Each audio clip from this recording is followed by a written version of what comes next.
ओम नारायण नारायण नारायण नारायण। सब मित्रों को राम राम।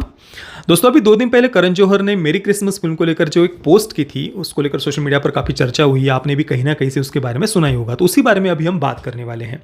देखिए, श्रीराम राघवन अंधाधुन के डायरेक्टर, उनकी आने वाली अगली फिल्म में कैटरीना कैफ और विजय सेतुपति मुख्य भूमिका में होने वाले हैं और उस फिल्म का नाम है मेरी क्रिसमस, जो 15 दिसंबर को रिलीज होगी, ऐसा उन्होंने एक पोस्टर को रिलीज करते हुए अनाउंस किया।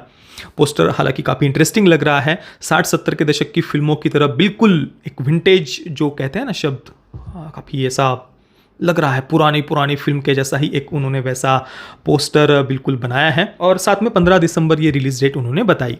अब इसी दिन करण जौहर के प्रोडक्शन हाउस की फिल्म योद्धा भी आ रही है, तो इस बात से करण जौहर नाराज़ हो गए। हालांकि इसको लेकर भी मेरे मन में संदेह है कि ये जो नाराज़ी दिखाई जा रही है, ये भी कहीं प्रमोशन का ही तो हिस्सा नहीं है कि भाई मैं रोने का नाटक करूंगा, फिर सामने वाले जो मेरी क्रिसमस के फिल्म मेकर्स है वो सांत्वना देने का नाटक करेंगे। तो इस इंडस्ट्री का कुछ नहीं कह सकते, मतलब मुझे तो किसी पर भी विश्वास नहीं है। पर जैसा सामने दिख रहा है, करण जौहर ने काफ़ी दुखी, आहत, पीड़ित होने का दिखावा किया, या जो भी सच में होंगे पता नहीं। तो उन्होंने क्या लिखा है देखिए पोस्ट करते हुए, clashing on a date without the courtesy of a phone call is hopefully not the way forward for the studios and producers. If we don't stand united in these tough and challenging theatrical days, then calling us a fraternity is futile. Fraternity, unity, courtesy, एकता, भाईचारा, शिष्टाचार, शिष्ट व्यवहार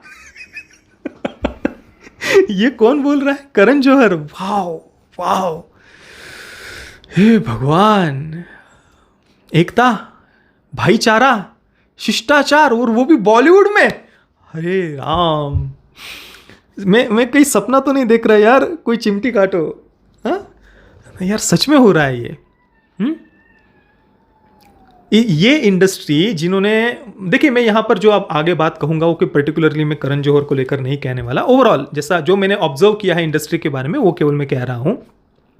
ये industry जिन्होंने अपनी एक lobby बनाकर रखी है काफ़ी लंबे समय से, कई वर्षों से, इस लॉबी में किसी बाहर के व्यक्ति को ये घुसने नहीं देते।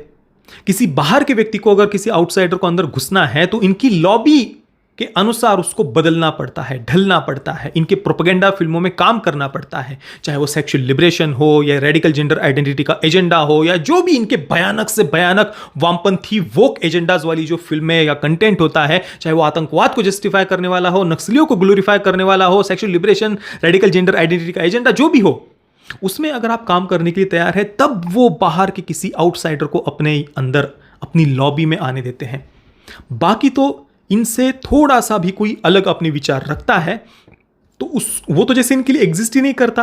पिछले कुछ वर्षों में, लगभग 2 दशकों में, इन्होंने जो भी अपने रूट से, कल्चर से जुड़े हुए जो फिल्म मेकर्स हैं, नेशनलिस्ट आइडियोलॉजी वाले जो फिल्म मेकर्स हैं या जो इनसे एग्री नहीं करते, उनको चुन चुन कर इस इंडस्ट्री ने साइड किया है, चुन चुन कर साइड किया है।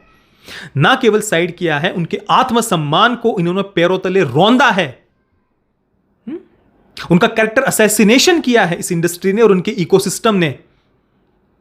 आज भी आप देख लीजिए, जो फिल्में पिछले 2 वर्षों में कुछ जो सफल भी रही है, चाहे वो द कश्मीर फाइल्स हो या अभी इस वर्ष आई द केरला स्टोरी हो, उन्हें इस इंडस्ट्री के द्वारा कैसा व्यवहार मिला, उन फिल्म मेकर्स को कैसा व्यवहार मिला?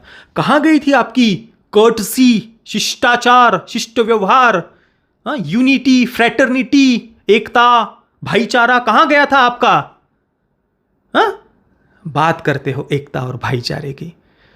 अरे थोड़ा सा भी कोई आपसे अलग हटकर इस इंडस्ट्री में विचार रखता है तो उसको लिंच करने के लिए दौड़ता है इनका इकोसिस्टम। बात करते हैं एकता और शिष्टाचार की। और टफ टाइम्स, कौन से टफ टाइम्स? कौन से टफ टाइम्स? भाई पैसे कमा रही है फिल्में, बहुत अच्छे से कमा रही है पैसे फिल्में। तुम लोगों की प्रॉब्लम यह है कि तुमको पठान जैसी थर्ड क्लास, सड़ियल, महाघटिया, पाकिस्तान प्रेम से भरी हुई फिल्म को सफल दिखाने के लिए पूरा क्या हथकंडे अपनाने पड़ते हैं। अपने पूरे इकोसिस्टम पर को 2-2, 3-3, 4-4 महीनों के लिए काम पर लगवाना पड़ता है। जो थोड़ा अलग विचार रखता है पठान फिल्म को लेकर, तुम उसके परिवार पर, उसकी बच्ची पर, उसके फैमिली पर कैसे तुम अटैक करवाते हो, उसको सोशल मीडिया पर लिंच करवाते हो और अपनी फिल्म को जबरदस्ती हिट दिखाने के लिए क्या क्या नहीं करते हो, ये सबने देखा है। कहां गई थी यूनिटी, फ्रेटर्निटी?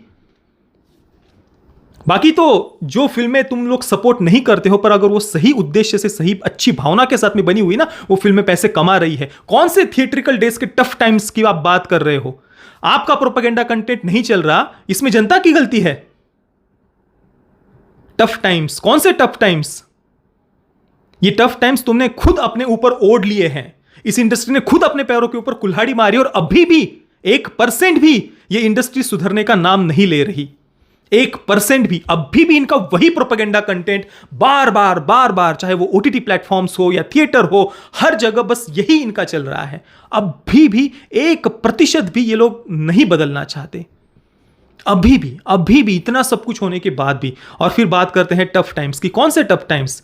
अभी भी आप अच्छी भावना से, सच्ची भावना से अच्छी फिल्में बनाइए, लोग आएंगे दे, पर इनको नहीं बनाना है और ना ही बना सकते हो, क्योंकि आप अपने रूट से, अपने कल्चर से, अपने ट्रेडिशन से इतना टूट चुके हो कि आप अपनी फिल्मों में कोई दुर्गा पूजा का सीन भी दिखाते हो तो वो केवल दिखावा लगता है। रॉकी और रानी की प्रेम कहानियां जो कुछ भी है, नहीं, वो अंदर से भाव ही नहीं है आपके अंदर, वो बस दिखावा लगता है, तामझाम।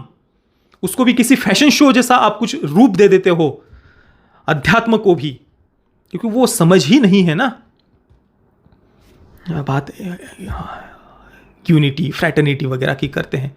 ये वही इंडस्ट्री है जिन्होंने रीजनल फिल्म इंडस्ट्रीज को कभी ग्रो नहीं होने दिया।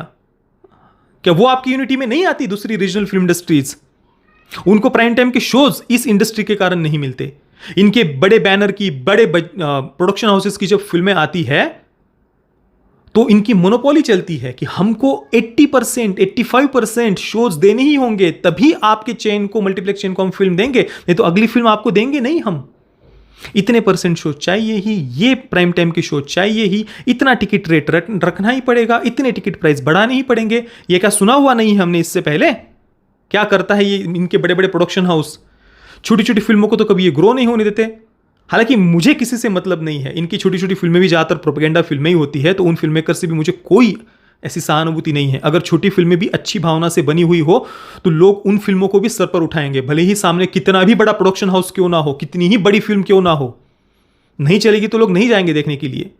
पर इनकी जो छोटी छोटी फिल्में भी होती है, सो कॉल्ड आर्ट हाउस फिल्में, वो भी ज़्यादातर प्रोपेगेंडा ही होती है, इसी कारण से वो नहीं चलती। अगर वो भी छोटी फिल्में भी अच्छी भावना से बनी हो ना, तो 15 करोड़ में बनी हुई फिल्मों ने भी 350 करोड़ कमाए हुए हैं पिछले 2 वर्षों में, हमने देखा है। पर इनका उद्देश्य ही वो नहीं रहता इनके ज़्यादातर फिल्म मेकर्स का।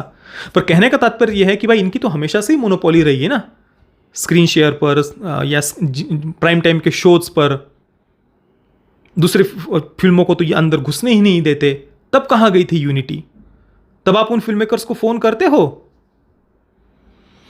और यहां पर भी जैसा कि मैंने कहा, हो सकता है कि ये सब कुछ बस प्रमोशन की स्ट्रेटेजी हो, चर्चा हो जाए मेरी क्रिसमस या योद्धा के बारे में। कुछ कह नहीं सकते इनका। मुझे तो किसी से मतलब कोई विश्वास, इस इंडस्ट्री में तो बिल्कुल भी किसी पर भी विश्वास नहीं है। बाकी आपके इस पूरे विषय के लेकर क्या विचार है, मुझे आप नीचे कमेंट में अवश्य बताना। ये वीडियो देखने के लिए आप सभी मित्रों का बहुत बहुत धन्यवाद। जय श्री राम, वंदे मातरम।